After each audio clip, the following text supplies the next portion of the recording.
ಮಿಥುನ ರಾಶಿಯವರಿಗೆ ಜನ್ಮ ಗುರು ದಶಮದಲ್ಲಿ ಶನಿ ಚೆನ್ನಾಗಿಲ್ಲ. ಆಫ್ಟರ್ ಮೇ ಜೂನ್ ತಿಂಗಳ ನಂತರ ಕನ್ಯಾ ರಾಶಿಯವರು ನಿವೇಶನಾದಿಗಳನ್ನ ಖರೀದಿ ಮಾಡಬಹುದು. ಯಾವುದೇ ಕಾರಣಕ್ಕೂ ಧನುಸ್ ರಾಶಿಯವರು ಸೈಟು, ಮನೆ, ಆಸ್ತಿ, ನಿವೇಶನ, ಮನೆ ಕಟ್ಟೋದು ಏನು ಮಾಡಬೇಡಿ, ಪ್ರಾಬ್ಲಮ್ ಅಲ್ಲಿ ಸಿಕ್ಕಾಕತ್ತೀರಾ.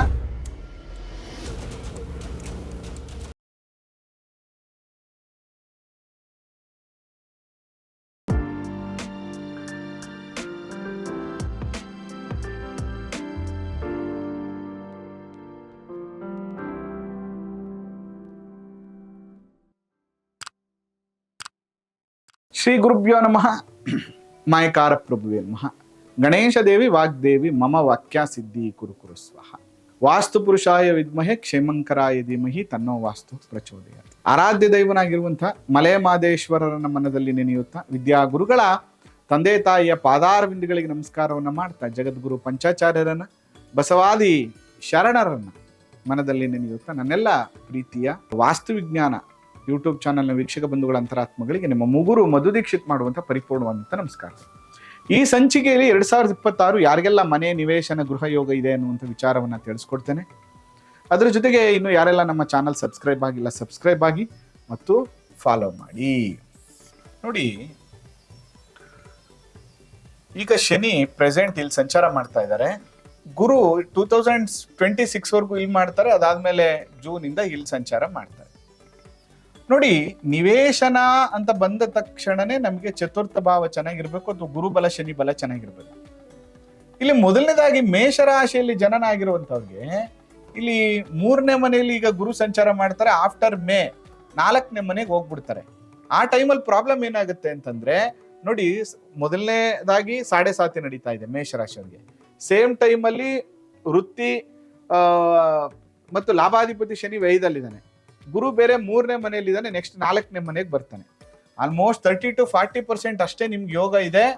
ಅದರಿಂದ ಆಫ್ಟರ್ ಮೇ, ಅದರಲ್ಲೂ ನಿಮ್ಮ ಹತ್ರ ದುಡ್ಡಿದ್ದು ಕೂಡಿಟ್ಕೊಂಡಿದ್ದು ಒಂದು ಪ್ರಾಪರ್ ಡಾಕ್ಯುಮೆಂಟೇಶನ್ ಇರುವಂಥದ್ದು ತಗೊಳ್ಳೋದಿದ್ರೆ ಮಾತ್ರ ಕೈ ಹಾಕಿ, ಇಲ್ಲ ಅದು ಕೂಡ ಬೇಗ ಆಗಲ್ಲ.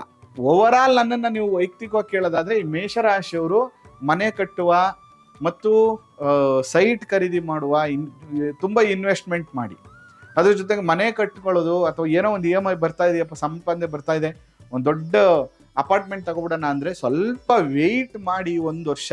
ಯಾಕಂದ್ರೆ ಈ ಯೋಗ ಇಲ್ಲ, ಅದು ನಿಮ್ಮ ಪ್ರಯತ್ನದಿಂದ ಮಾಡ್ಬೇಕಷ್ಟೇ. ದೈವ ಬಲ ಅಥವಾ ಗೋಚಾರ ಬಲ, ಗ್ರಹ ಬಲ ಅಂತ ಬರ್ತೀವಲ್ಲ, ಗ್ರಹ ಬಲ ಅಷ್ಟೊಂದು ಚೆನ್ನಾಗಿಲ್ಲ ನಿಮ್ಗೆ. ಅದರಿಂದ ಈ ರಾಶಿಯವರಿಗೆ ಅಷ್ಟೊಂದು ಪಾಸಿಟಿವ್ ಇಲ್ಲ. ಇನ್ನು ವೃಷಭ ರಾಶಿ ನೋಡಿ, ಈ ವೃಷಭ ರಾಶಿಯವರಿಗೆ 11ನೇ ಮನೇಲಿ ಶನಿ ಮತ್ತೆ 2ನೇ ಮನೇಲಿ ಗುರು ಸಂಚಾರ ಮಾಡ್ತಾ ಇರೋದ್ರಿಂದ ಮೇ ವರ್ಗೂ ಟೈಮ್ ತುಂಬಾ ಚೆನ್ನಾಗಿದೆ. ಸೈಟು, ನಿವೇಶನ, ಮನೆ ಕಟ್ಟ ಶುರು ಮಾಡಬೇಕು, ಅಪಾರ್ಟ್ಮೆಂಟ್ ತಗೋಬೇಕು ಅಂತಾರೆ ಏನಾದ್ರು ಪ್ರಯತ್ನಗಳಿದ್ರೆ ದಯವಿಟ್ಟು ಮಾಡಿ. ಗುರು ಮತ್ತೆ ಶನಿ ಬಲ ಇದೆ. ನಾನು ಹೇಳ್ತಾ ಇರುವಂತದ್ದು ಯೋಗಗಳ ಬಗ್ಗೆ ಅಷ್ಟೇ. ನಿಮ್ಗೆ ಗ್ರಹದ ಸಪೋರ್ಟ್ ಹೇಗಿರುತ್ತೆ ಅನ್ನುವಂಥ ವಿಚಾರವನ್ನು ತಿಳಿಸ್ಕೊಡ್ತಾ ಇದ್ದೇನೆ. ಅದರಿಂದ ಬಿಫೋರ್ ಮೇ ಮಾಡೋದಿದ್ರೆ ಖಂಡಿತ ಮಾಡಿ, ಅನುಕೂಲ ಆಗುತ್ತೆ. ಇನ್ನು ಮಿಥುನ ರಾಶಿಯವ್ರಿಗೆ ಹೇಗಿದೆ? ಮಿಥುನ ರಾಶಿಯವರಿಗೆ ಜನ್ಮ ಗುರು ದಶಮದಲ್ಲಿ ಶನಿ ಚೆನ್ನಾಗಿಲ್ಲ. ಆದ್ರೆ 2ನೇ ಮನೆಗೆ ಗುರು ಹೋಗ್ತಾನೆ ಆಫ್ಟರ್ ಜೂನ್ 2026. ಆ ಟೈಮಲ್ಲಿ ವೃತ್ತಿಯಲ್ಲಿ ಸ್ವಲ್ಪ ಕಿರಿಕಿರಿ ಇರುತ್ತೆ. ಸ್ವಲ್ಪ ನೀವು ಇನ್ವೆಸ್ಟ್ಮೆಂಟ್ ಅನ್ನ ನೋಡ್ಕೊಂಡು ಮಾಡಿ. ಮತ್ತೆ 1 ಫ್ಲೋರ್ ಕಟ್ಟಕ್ಕೆ ಹೋಗಿ 2 ಫ್ಲೋರ್ ಕಟ್ಟೋದು, ಚಿಕ್ಕ ಸೈಡ್ ತಗೊಳ್ಳೋಣ ಅಂತ ದೊಡ್ಡ ಸೈಡ್ ತಗೊಳ್ಳೋದು, ಇನ್ನೊಂಚೂರು ಸಾಲ ಬೇಡ. ಏನಂದ್ರೆ ನಿಮ್ಮ ಹತ್ರ ಇರೋದ್ರಲ್ಲೇನೆ ಕಡಿಮೆ ಮಾಡ್ಕೊಂಡು ತಗೊಳ್ಳುವಂತ ಪ್ರಯತ್ನವನ್ನ ಮಾಡಿ. ಅದರಲ್ಲಿ ಕೂಡ ಮಿಥುನ ರಾಶಿಯವರು ಆಫ್ಟರ್ ಜೂನ್ ಪ್ರಯತ್ನ ಮಾಡಿ, ಜೂನ್ ವರ್ಗೂ ಬೇಡ. ಇನ್ನು ಕರ್ಕಾಟಕ ರಾಶಿಯವರಿಗೆ 12ನೇ ಮನೇಲಿ ಗುರು ಸಂಚಾರ ಮಾಡ್ತಾ ಇದ್ದಾನೆ. ಅದರ ಜೊತೆಗೆ ಬಹಳ ಮುಖ್ಯವಾಗಿ ಲಗ್ನಕ್ಕೆ ನೆಕ್ಸ್ಟ್ ಅಂದ್ರೆ ಜನ್ಮಕ್ಕೆ ಬಂದ್ಬಿಡ್ತಾನೆ ದೈಹಿಕ ಪೀಡೆ. ಮತ್ತೆ 7ನೇ ಮನೆ ಅಧಿಪತಿ ಆದ ಶನಿ ಕೂಡ 9ನೇ ಮನೆಯಲ್ಲಿ ಸಂಚಾರ ಮಾಡ್ತಾನೆ. ಇದು ಪಾಸಿಟಿವ್ ಸೈನ್ ಅಲ್ಲ. ಕರ್ಕಾಟಕ ರಾಶಿಯವ್ರಿಗೆ ಈ ವರ್ಷ ಅಷ್ಟೊಂದು ಪಾಸಿಟಿವ್ ಆಗಿಲ್ಲ.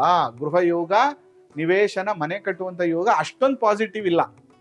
ನಿಮ್ಮ ಜಾತಕದಲ್ಲಿ ದಶಾಭುಕ್ತಿಗಳು ಚೆನ್ನಾಗಿದ್ದು ಅದರ ಯೋಗ ನಿಮ್ಗೇನೋ ಇದ್ದು ನಡೀತಾ ಇದ್ರೆ ನಡಿಬೇಕು ಹೊರತು ನಿಮ್ಗೆ ಗ್ರಹ ಬಲ, ಗೋಚಾರ ಬಲ ಸಪೋರ್ಟ್ ಮಾಡಲ್ಲ. ಸ್ವಲ್ಪ ಇನ್ವೆಸ್ಟ್ಮೆಂಟ್ ಮಾಡೋರು ಬಹಳ ಎಚ್ಚರಿಕೆಯಿಂದ ನೀವು ಮಾಡಿ, ಇಲ್ಲಾಂದ್ರೆ ಸಮಸ್ಯೆಯಲ್ಲಿ ಸಿಕ್ಕಾಕೋತೀರಿ ಅಥವಾ ಕೆಲಸಗಳು ಲೇಟ್ ಆಗುತ್ತೆ. ಇನ್ನು ಸಿಂಹರಾಶಿಯವರಿಗೆ ಪಾರ್ಟ್ನರ್ಶಿಪ್ ಅಲ್ಲಿ ಇನ್ವೆಸ್ಟ್ಮೆಂಟ್ ಮಾಡೋದು, ಗಂಡ ಹೆಂಡತಿ ಸೇರ್ಕೊಂಡು ತಗೊಳ್ಳೋದು, ಇವೆಲ್ಲ ಮಾಡಬೇಡಿ. ಶನಿ ಸಪ್ತಮಾಧಿಪತಿ ಅಷ್ಟಮದಲ್ಲಿ ಕೂತ್ಕೊಂಡಿದ್ದಾನೆ. ಪ್ಲಸ್ ಸೇಮ್ ಟೈಮಲ್ಲಿ ನಿಮ್ಗೆ ಏನಾಗ್ಬಿಡುತ್ತೆ ಪ್ರಾಬ್ಲಮ್ ಅಂತಂದ್ರೆ, ಲಾಭದಲ್ಲಿರುವಂತ ಗುರು ವೇಗ್ ಬರ್ತಾ ಇದ್ದಾನೆ. ನೀವೇನಾದ್ರು ಪ್ರಯತ್ನ ಮಾಡಬೇಕು ಅಥವಾ ನಿಮ್ಮ ಹತ್ರ ಏನೋ ಒಂದಷ್ಟು ಇದೆ ಚಿಕ್ಕದಾಗಿ ಮಾಡಬೇಕು ಅಂದ್ರೆ ಬಿಫೋರ್ ಮೇ ಒಳಗಡೆ ಮಾಡ್ಬಿಡಿ. ಮೇ ಎಂಡ್ ಒಳಗಡೆ ಮಾಡ್ಕೊಬಿಡಿ, ಅನುಕೂಲ ಆಗುತ್ತೆ. ಮೇ ಆದ್ಮೇಲೆ ಯಾವುದೇ ಕಾರಣಕ್ಕೂ ಬೇಡ. ಯೋಗ ಇಲ್ಲ. ನಿವೇಶನ, ಮನೆ ಕಟ್ಟುವಂಥದ್ದು, ಗೃಹ ನಿರ್ಮಾಣ ಮಾಡುವಂಥದ್ದು, ಅಪಾರ್ಟ್ಮೆಂಟ್ ತಗೊಳ್ಳುವಂಥ ಯಾವ ಥರದ ಯೋಗಗಳು ಆಫ್ಟರ್ ಜೂನ್ ಇಲ್ಲ. ನೀವು ಪ್ರಯತ್ನ ಮಾಡಿ ನಿಮ್ಮ ಹತ್ರ ಇರೋದ್ರಿಂದ ತಗೋಬೇಕು ಹೊರತು ಯೋಗ ಸಪೋರ್ಟ್ ಮಾಡಲ್ಲ. ಅದೃಷ್ಟ ಅಂತ ಕರಿತೀವಲ್ಲ, ಲಕ್ ಅಂತೀವಲ್ಲ, ಅದು ಸಪೋರ್ಟ್ ಮಾಡಲ್ಲ. ಏನಿದ್ರು ಜೂನ್ ಒಳಗಡೆ ಅಂದ್ರೆ ಮೇ ಒಳಗಡೆ ಪ್ರಯತ್ನ ಮಾಡಿ. ಇನ್ನು ಕನ್ಯಾ ರಾಶಿಯವ್ರಿಗೆ ಹೇಗಿದೆ ಅಂದ್ರೆ ಪಾರ್ಟ್ನರ್ಶಿಪ್ ಬೇಡ. ದಯವಿಟ್ಟು ನೀವೇನೇ ತಗೊಳ್ಳೋದಿದ್ರು ನಿಮ್ಮ ಹೆಸರಲ್ಲಿ ತಗೊಳ್ಳಿ. ಡಿಸೆಂಬರ್ ಈ ಟೈಮಲ್ಲಿ ಏನಾಗ್ತಾ ಇದೆ, ಗುರು ಕನ್ಯಾ ರಾಶಿಗೆ ಬಂದು ಮತ್ತೆ ವಾಪಸ್ಸು ಮಿಥುನ ರಾಶಿಗೆ ಹೋಗ್ತಾ ಇದ್ದಾನೆ. ಅದರಿಂದ ನೀವೇನ್ ಮಾಡಿ ಅಂದ್ರೆ 11ನೇ ಮನೆಗೆ ಬರೋವರೆಗೂ ವೆಯ್ಟ್ ಮಾಡಿ. ಆಫ್ಟರ್ ಮೇ, ಜೂನ್ ತಿಂಗಳ ನಂತರ ನೀವು ಕನ್ಯಾ ರಾಶಿಯವರು ನಿವೇಶನಾದಿಗಳನ್ನ ಖರೀದಿ ಮಾಡ್ಬೋದು, ಅಪಾರ್ಟ್ಮೆಂಟ್ ಮನೆ ಕಟ್ಲಿಕ್ಕೆ ಪ್ರಾರಂಭ ಮಾಡ್ಬೋದು. ಆದ್ರೆ ಪಾರ್ಟ್ನರ್ಶಿಪ್ ಬೇಡ. ಪಾರ್ಟ್ನರ್ಶಿಪ್ ಮಾಡಿದ್ರೆ ಪ್ರಾಬ್ಲಮ್ ಆಗುತ್ತೆ. ಇನ್ನು ನೆಕ್ಸ್ಟ್ ಬಂದು ತುಲಾರಾಶಿಯವರು ನೋಡಿ. ತುಲಾರಾಶಿಯವ್ರಿಗೆ ಈಗ 6ನೇ ಮನೇಲಿ ಶನಿ, 9ನೇ ಮನೇಲಿ ಗುರು ಸಂಚಾರ ಮಾಡ್ತಾ ಇದ್ದಾನೆ.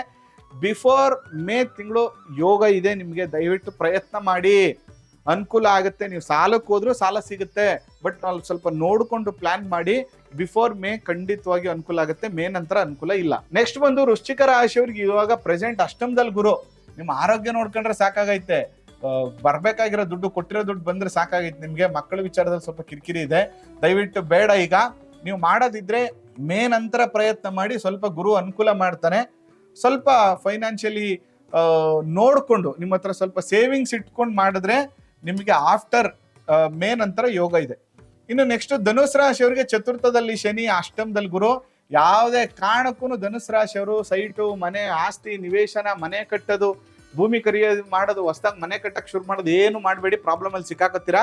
ಯಾಕೆಂದ್ರೆ ಶನಿ ಚತುರ್ಥದಲ್ಲಿದ್ರೆ ಕೆಲಸ ನಿಧಾನ, ಅಷ್ಟಮದಲ್ಲೇ ಗುರು ಬಂದ್ಬಿಟ್ಟ, ಖಂಡಿತ ಪ್ರಾಬ್ಲಮ್ ಆಗುತ್ತೆ. ಬೇಡ. ಇನ್ನು ಮಕರ ರಾಶಿಯವ್ರಿಗೆ ಇಟ್ ಇಸ್ ವೆರಿ ಗುಡ್. 3ನೇ ಮನೆ ಶನಿ, 7ನೇ ಮನೆ ಗುರು after June is very good.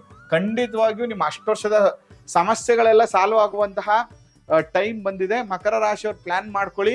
June ಇಂದ ಶುರು ಮಾಡಿ ಆಲ್ಮೋಸ್ಟ್ ನೆಕ್ಸ್ಟ್ ಜೂನ್ ವರ್ಗು ತುಂಬಾ ಚೆನ್ನಾಗಿದೆ. ನಿಮಗೆ ಆಸ್ತಿ, ಮನೆ, ಗೃಹ ಯೋಗ, ಮನೆ ತಗೊಳ್ಳುವಂಥದ್ದು, ಮನೆ ಕಟ್ಟುವ ಎಲ್ಲ ಯೋಗಗಳು ನಿಮ್ಗೆ ಕೂಡ ಬಂದಿದೆ. ಖಂಡಿತ ಪ್ರಯತ್ನ ಮಾಡ್ಬೋದು. ಇನ್ನು ಕುಂಭರಾಶಿಯವರು ನೋಡಿ. ಕುಂಭರಾಶಿಯವ್ರು 2ನೇ ಮನೆ ಶನಿ, ಅದ್ರ ಜೊತೆಗೆ 5ನೇ ಮನೇಲಿ ಗುರು. ಈಗ ಚೆನ್ನಾಗಿದೆ, ಬಟ್ ನಿಮ್ದು ಏನಾಗುತ್ತೆ, 2ನೇ ಮನೇಲಿ ಶನಿ ಇರೋದ್ರಿಂದ ಒಂದು ಕುಟುಂಬದವ್ರು ಸಪೋರ್ಟ್ ಮಾಡಲ್ಲ, ಅಥವಾ ಕುಟುಂಬದಲ್ಲೇ ಸ್ವಲ್ಪ ಕಿರಿಕಿರಿ ಇರ್ತದೆ. ಸ್ವಲ್ಪ ನೋಡ್ಕೊಂಡು ಪ್ಲಾನ್ ಮಾಡಿ.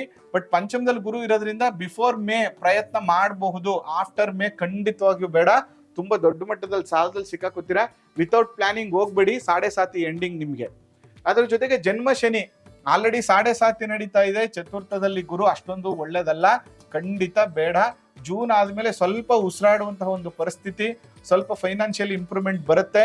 ಆ ಟೈಮಲ್ಲಿ ಸ್ವಲ್ಪ ಸೇವಿಂಗ್ಸ್ ಇದ್ರೆ ಆಫ್ಟರ್ ಜೂನ್ ಪ್ರಯತ್ನ ಮಾಡ್ಬೋದು. ಬಿಫೋರ್ ಜೂನ್ ಯಾವ ಕಾರಣಕ್ಕೂ ಜಾಗ ಬದಲಾಯಿಸೋದು, ಸ್ಥಳ ಬದಲಾಯಿಸೋದು, ಮನೆ ತಗೊಳಕ್ ಹೋಗೋದು, ಈ ಥರದ್ದೇನು ಮಾಡಬೇಡಿ. ಜಾಬ್ ಕೂಡ ಬದಲಾಯಿಸಬೇಡಿ. ಇದಿಷ್ಟು ಕೂಡ 12 ರಾಶಿಯವ್ರಿಗೆ ಈ ವರ್ಷ ಗೃಹ ನಿರ್ಮಾಣ, ನಿವೇಶನ ಖರೀದಿ ಮಾಡುವ ಯೋಗ ಇದೆಯಾ ಇಲ್ವಾ ಅನ್ನುವಂಥ ಸಂಪೂರ್ಣ ಮಾಹಿತಿಯನ್ನು ತಿಳಿಸ್ಕೊಟ್ಟಿದ್ದೇನೆ. ನಿಮಗೆ ಆಸಕ್ತಿ ಇತ್ತು, ಈ ಥರ ನೋಡ್ತಾ ಇದ್ದೀವಿ, ನಿಮ್ಮ ಪ್ರೋಗ್ರಾಮ್ ಚೆನ್ನಾಗಿ ಬರ್ತಾ ಇದೆ ಅಂತ ಅನ್ಸಿದ್ರೆ ಶೇರ್ ಮಾಡಿ, ಸಪೋರ್ಟ್ ಮಾಡಿ. ಅದರ ಜೊತೆಗೆ 12 ರಾಶಿಯವರ ಫಲಾಫಲಗಳನ್ನು ನೀವು ಮಾಯಕಾರ ಟಿವಿ, ಇನ್ನೊಂದು ಮಧು ದೀಕ್ಷಿತ್ ಗುರುಜಿ ಅಂತ ಹಾಕಿ ಆ ಯೂಟ್ಯೂಬಲ್ಲಿ ಸಂಪೂರ್ಣ 12 ರಾಶಿಯವರ ಫಲಾಫಲಗಳನ್ನು ತಿಳಿಸ್ಕೊಟ್ಟಿದ್ದೀನಿ. ಅದರ ಸಂಪೂರ್ಣ ವಿಷಯವನ್ನು ತಿಳ್ಕೊಳ್ಳಿ ಅಂತ ಹೇಳ್ತಾ ಈ ಸಂಚಿಕೆಯನ್ನು ಮುಗಿಸ್ತಾ ಇದ್ದೇನೆ. ಆ ಮಲೆ ಮಹದೇಶ್ವರ ಅನುಗ್ರಹ ಸದಾ ನಿಮ್ಮ ಮೇಲಿರಲಿ. ನಮಸ್ಕಾರ.